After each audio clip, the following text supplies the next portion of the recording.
Everyone, my name is Marla Tribble, and in this video I'm going to be demonstrating 5 different skills and techniques that are needed in the practice of therapeutic recreation.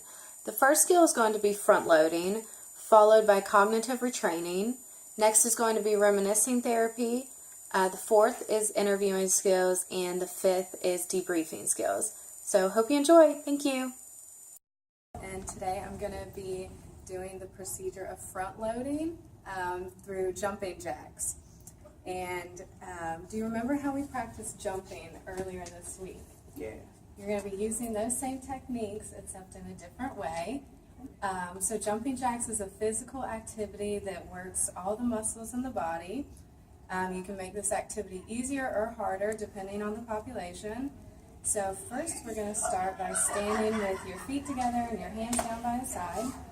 In one motion, jump with your feet out to the side and raise your arms above your head. There you go. And then immediately reverse that motion by jumping back, which you already did. So go ahead and do your jumping jacks. This is great. This is awesome. All right. Is that it? We're done. So after watching my video on front loading, I realized that I could have done a few things differently. I could have made the directions a little bit more clear, added a little bit more detail. I also feel like I could have performed the act of doing a jumping jack with the participants so that they had a better understanding of what I was doing, but overall I feel like that my skill in front loading went pretty well. Today we are going to do a little activity to try to help with your memory and cognitive training. So, do you know what that is? And do you have one in your file?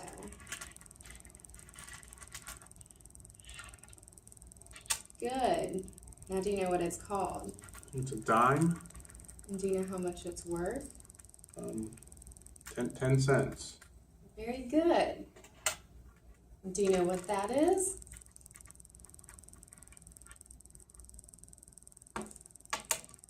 And do you know what it's called? That's a penny. And how much is that worth? I think it's 1. Good job. Very good, Chad. Thank you. After watching my video on cognitive retraining, I realized a few things that I did wrong. First was I didn't really explain how the activity was going to be worked. I didn't explain much details about it. I basically just said the purpose was to improve cognitive retraining. I also noticed that I didn't have very good eye contact or posture during the video. I felt that I lacked confidence, and I still need to work on my front loading skills as well as debriefing skills. My name's Marla Tribble. Nice to meet you. You too. We are going to do a reminiscing therapy exercise today. So I'm pretty much just going to ask you about a time in your life, and you have to tell me as many memories as you can about it. Great. Okay, so tell me about your first day in college.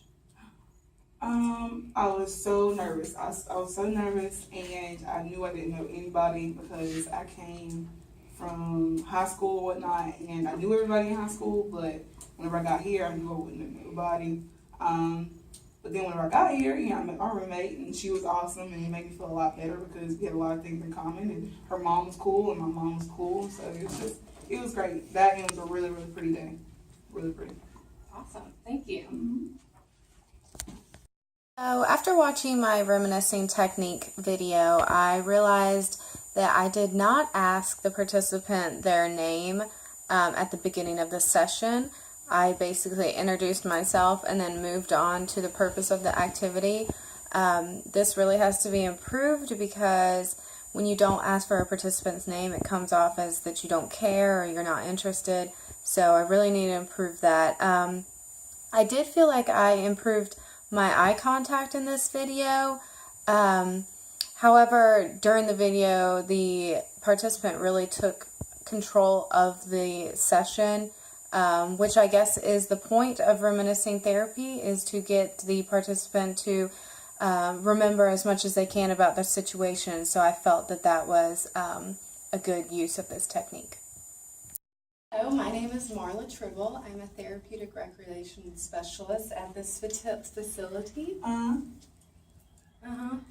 What's your name? Kristen. Hi, Kristen. Nice to meet you. Hey. So I like to go hiking with my dogs. What's one thing you like to do outside? Well, do I have to be outside? You don't have to be inside or outside. You can do it wherever. Well, I kind of like to touch trees. Those are cool. Trees? You like trees? Do you like nature? I do. It's alright. Good. Yeah, I do too. So when do you usually have free time throughout your day? I'd probably say right after I take my bath and I'm just chilling. Okay. So pretty much free all day? Yeah. Cool. Yeah. All right. So we're almost finished. It's going to be very brief here. So do you ever go on walks? Nah, I like to ride in the car. You just like to ride in the car? All right. One more question. What is something you like to do that involves food in your free time? Eat. Everything? Yeah. See, me too. All right. Well, those were great answers. Thank you for participating in this interview with me. Cool. It was nice to meet you. Awesome. You too.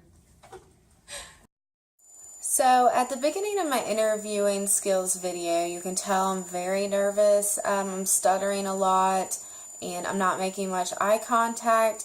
I also didn't explain the purpose of the interview. I basically jumped in to the interviewing questions, which I really need to work on, kind of slow down and front load a little bit more. I also noticed that my posture was not so great throughout the video. I also felt that I could have prodded the participant a little bit more to talk more. She was very quiet and didn't really want to answer those questions, so that's something else I can improve on. But overall, I thought my closing statements was great, and I think I did well in that aspect. I remember doing the ring toss. You had to take the ring and you had to try to get it onto a bottle. I know this game was really challenging, but it can also help with fine motor skills and things like that. So I'm going to throw you this ball. Whatever your thumb lands on, you have to tell me how that emotion represents how you felt during the game. Exhausted. I was exhausted when you made us play for 30 minutes the ring toss. It was a long time. Lonely. So I guess I was surrounded by plenty of people, but I guess if I was at home practicing like the skills on my own, I could see how I could get a little bit lonely doing it by myself with no company. But being around each other was a good interaction and made me want to do it even more. Good. All right. Thank you. So after watching my debriefing video, I feel like I had the most confidence throughout this video. I also feel like that I explained this activity the best out of all of my demonstrated skills. I feel like that I kept good eye contact. I felt that my front-loading skills have improved over these skills that we've been demonstrating. I feel like that I could have given more feedback after the participants explained their emotions with the thumb ball, but overall I feel like that I did a good job with this debriefing skill.